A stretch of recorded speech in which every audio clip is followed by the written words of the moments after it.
നമ്മള് പുറത്തിറങ്ങിയ സമയത്ത് കപ്പെടുത്ത് കഴിഞ്ഞിട്ട് ശേഷവും ഈ ശൈത്യ ആയിക്കോട്ടെ ബിന്നി ആയിക്കോട്ടെ ഇവർ രണ്ടുപേരും ഇട്ട സോഷ്യൽ മീഡിയയിൽ ഇട്ട പ്രതികരണങ്ങൾ കണ്ടിരുന്നു. കാരണം അതിനെതിരെ അഖിൽമാറിനിട്ട് ഒരു കൊട്ട് കൊടുത്തിരുന്നു. അല്ല, എനിക്കും കിട്ടിയായിരുന്നു.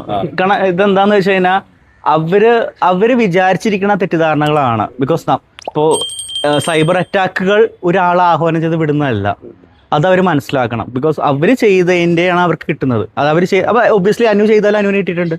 അനു നെഗറ്റീവ് കാണിക്കുകയാണെങ്കിൽ അനുവിന് നെഗറ്റീവ് കമൻറ്റ്സ് വരുന്നുണ്ട്. ഇപ്പോഴും അനുവിന് നെഗറ്റീവ് കമൻറ്റ്സ് വരുന്നുണ്ട്. സോ ഈ അനുവിന് നെഗറ്റീവ് കമൻറ്റ്സ് ഇടുന്നത് പിന്നീട് ആൾക്കാരാണ്, ശൈത്യയുടെ ആൾക്കാരാണെന്ന് പറഞ്ഞു കഴിഞ്ഞാൽ അവർ സമ്മതിക്കും. അതുപോലെ തന്നെയാണ് അവർക്കെതിരെ വരുന്നതും. ബിക്കോസ് ഞാൻ അങ്ങനത്തെ ഒരു കാര്യത്തിൽ സപ്പോർട്ട് ചെയ്യുന്ന ഒരാളല്ല. ഞാൻ സൈബർ അറ്റാക്ക് ആഹ്വാനം ചെയ്യുന്ന ഒരു സ്ഥലത്ത് പോലും ഒരു പ്രൂഫ് ഇതുവരെ വന്നിട്ടില്ല. അപ്പോൾ അത് എന്നെ ഇങ്ങനെ ബ്ലെയിം ചെയ്തുകൊണ്ടിരിക്കുമ്പോൾ എനിക്ക് സങ്കടമുണ്ട്. കാരണം എന്ന് വെച്ച് കഴിഞ്ഞാൽ നമ്മൾ അങ്ങനത്തെ ഒരു റൂട്ടിലൂടെ അല്ല നമ്മളുടെ ഒരു പ്രൊമോഷൻ രീതി വർക്കൗട്ട് ചെയ്യുന്നത്. ഒരാളെ ഡിഗ്രേഡ് ചെയ്തുകൊണ്ട് നമുക്കൊന്നും നേടാനില്ല. സോ എനിക്ക് പറയാനുള്ളത്, ഇത് കാണുന്ന ആൾക്കാരെ ഇനി ബിഗ് ബോസ് ഷോ കഴിഞ്ഞു, അപ്പം എനിക്ക് അവരോടൊന്നും ദേഷ്യമില്ല. പിന്നെ അവരെയും ആരും ഒന്നും പറയാതിരിക്കുക. കാരണം അവരുടെ ഗെയിമിൻ്റെ ഭാഗമായിട്ട് ചെയ്തു കൂട്ടിയ കാര്യങ്ങളായിരിക്കാം.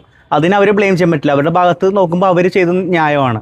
പക്ഷെ ജനങ്ങളുടെ ഭാഗത്ത് നോക്കുമ്പോൾ ചിലപ്പോൾ അതിന് പ്രതികരിച്ചെന്ന് വരാം. എന്നാൽ പോലും നിങ്ങൾ മാന്യമായിട്ട് രീതിയിൽ പ്രതികരിക്കുക, ഒരാളെ ഹറാസ് ചെയ്യുക, ബുള്ളി ചെയ്യാതിരിക്കുക, വിട്ടേക്കുക. കാരണം അവരെ ഇനി ഇങ്ങനെ മോശം പറയണ കാര്യമില്ല. കാരണം അവർ മൂവ് ഓൺ ആവട്ടെ, അവരടുത്ത പരിപാടിക്ക് പോട്ടെ. ബിന്നി നല്ലൊരു ആർട്ടിസ്റ്റാണ്, നല്ല നല്ല പ്രൊജക്ട്സ് ബിന്നി ചെയ്യട്ടെ. ശൈത്യ ഒരു ആർട്ടിസ്റ്റാണ്, ഓൾറെഡി സിനിമയൊക്കെ റെഡി ആളാണ്. ശൈത്യ സിനിമ ചെയ്യട്ടെ, നല്ല ബിക്കോസ് അവരുടെ കരിയറിന് അത് ഭയങ്കര ഹെൽപ്പാവും. നമ്മൾ നല്ല രീതിയിൽ സപ്പോർട്ട് ചെയ്ത് കഴിഞ്ഞാൽ നമുക്ക് ചെയ്യാൻ പറ്റുന്ന അത് മാത്രമേ ഉള്ളൂ. അവരെ ഇനി തുടർന്ന് സപ്പോർട്ട് ചെയ്യുക. ഒരു ഷോ കൊണ്ടൊന്നും അവരെ വിലയിരുത്തേണ്ട ആവശ്യമില്ല. അവർക്ക് കൂടുതൽ പ്രൊജക്ട്സ് കിട്ടട്ടെ, എല്ലാവരും രക്ഷപ്പെടട്ടെ. അല്ലാതെ അനുമോൾ മാത്രം രക്ഷപ്പെടണം, അനീഷ് മാത്രം രക്ഷപ്പെടണമെന്നല്ലോ. എല്ലാവർക്കും പ്രൊജക്ട്സ് കിട്ടട്ടെ. അവരെല്ലാവരും ബിഗ് ബോസിലേക്ക് വന്നത് എന്തിനാ? കൂടുതൽ പ്രൊജക്ട്സ് കിട്ടാൻ വേണ്ടി.